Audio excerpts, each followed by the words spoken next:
പിന്നെ വെള്ളാപ്പള്ളിയും സുകുമാരൻ നായരെ പോലുള്ള വളരെ പരിണതപ്രജ്ഞരായ സമുദായ നേതാക്കൾ പറയുന്ന അഭിപ്രായങ്ങൾക്ക് അദ്ദേഹത്തിൻ്റെ മറുപടി തന്നെയാണ് മറുപടി. ഞാൻ അതിനൊന്നും മറുപടി പറയാൻ ആഗ്രഹിക്കുന്നില്ല. അവരൊക്കെ വളരെ പരിചയസമ്പന്നരാണ്. സതീശൻ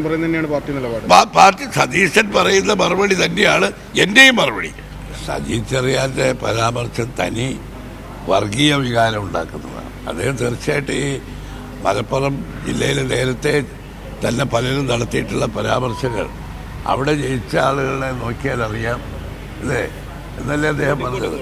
ഇങ്ങനെ ഒരു പ്രത്യേകിച്ചൊരു മാർക്സിസ്റ്റ് നേതാവ് മന്ത്രിയായിരിക്കുന്ന ആൾ ഇങ്ങനെ ഒരു പരാമർശം നടത്തുന്നത് വളരെ വളരെ നിർഭാഗ്യകരമാണ്.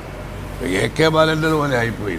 AK ബാലൻ UDF അധികാരത്തിൽ വന്നാൽ ജമാഅത്തെ ഇസ്ലാമി ഭരിക്കും, അതിനായിരിക്കും ആഭ്യന്തരം വഹിക്കാൻ പോകുന്നത് പറഞ്ഞതുപോലെ സജി ചെറിയാൻ്റെയും പരാമർശം അതിന് സമാനമായിട്ടുള്ളതാണ്. മാർക്സിസ്റ്റ് നേതാക്കൾ ഇപ്പോൾ വർഗീയത ആളിക്കത്തിച്ച്, അത് മുഖ്യമന്ത്രി ഉൾപ്പെടെയുള്ള ആളുകൾ വർഗീയ വികാരം ആളിക്കത്തിച്ച് നഷ്ടപ്പെട്ടു പോയ തദ്ദേശ സ്വയംഭരണ തെരഞ്ഞെടുപ്പിൽ അധികാരം നഷ്ടപ്പെട്ടത് നിയമസഭാ തെരഞ്ഞെടുപ്പിൽ തിരിച്ചു പിടിക്കാൻ ഈ ഭൂരിപക്ഷ വർഗീയതയാണ് ഇപ്പോൾ അവർ ആളിക്കത്തിക്കാൻ ശ്രമിക്കുന്നത്. അത് അദ്ദേഹം നടത്തിയ പരാമർശം ഒരിക്കലും ഒരു മതേതര പാർട്ടിയുടെ നേതാവെന്ന് അവകാശപ്പെടുന്നയാളിന് ഒരു മന്ത്രിക്ക് നടത്താൻ പറ്റിയതല്ല.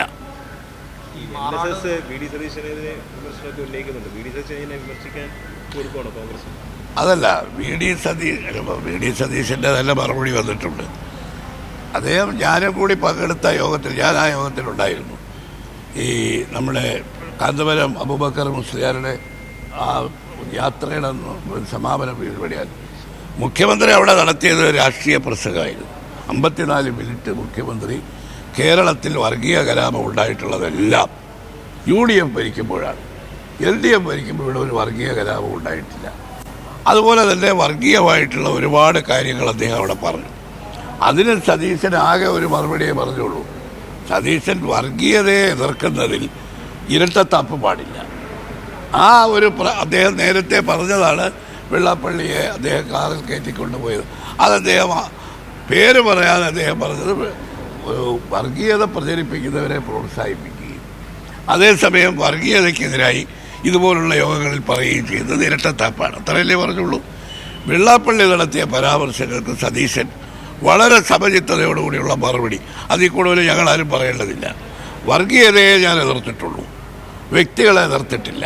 ഒരിക്കലും വ്യക്തികളെ എതിർക്കാൻ കോൺഗ്രസ് അല്ലെങ്കിൽ UDF തയ്യാറാവുകയുമില്ല. അതുതന്നെയാണ് ഞങ്ങളുടെയും സമീപനം. കാരണം സതീശൻ ഒരിക്കലും വെള്ളാപ്പള്ളിയെയോ വെള്ളാപ്പള്ളിയുടെ ഈ വർഗീയ പ്രയോഗത്തെയോ രണ്ടായിട്ടാണ് അദ്ദേഹം കണ്ടിട്ടുള്ളത്. വെള്ളാപ്പള്ളിക്കൊരു പ്രത്യേകതയുള്ളത് മഹാനായ ശ്രീനാരായണ ഗുരുവിൻ്റെ പ്രസ്ഥാനമായ SNDPയുടെ ജനറൽ സെക്രട്ടറിയാണ്. ഒരിക്കലും ഈ വർഗീയമായ പരാമർശങ്ങളോ അല്ലെങ്കിൽ നമ്മുടെ നാട്ടിൽ ഈ ജാതിയുടെ മതത്തിൻ്റെ പേരിൽ വിഭജനമുണ്ടാക്കുന്ന സംസാരം ഒരിക്കലും അവർ നടത്താൻ പാടില്ലാത്തതാണ്. അതാണ് സതീശൻ എതിർത്തിട്ടുള്ളത്, അല്ലാതെ മറ്റൊന്നുമില്ല.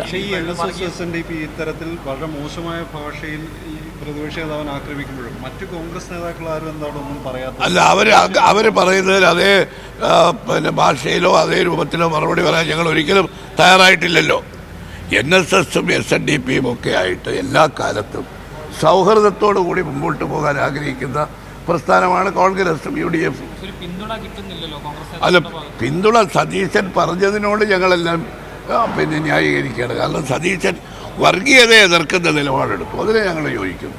പിന്നെ വെള്ളാപ്പള്ളിയും സുകുമാരൻ നായരെ പോലുള്ള വളരെ പരിണതപ്രജ്ഞരായ സമുദായ നേതാക്കൾ പറയുന്ന അഭിപ്രായങ്ങൾക്ക് അദ്ദേഹത്തിൻ്റെ മറുപടി തന്നെയാണ് മറുപടി. ഞാൻ അതിനൊന്നും മറുപടി പറയാൻ ആഗ്രഹിക്കുന്നില്ല.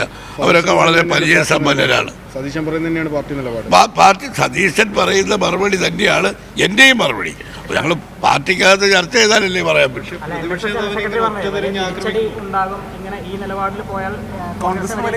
അതൊക്കെ അവരുടെ അഭിപ്രായങ്ങളല്ലേ.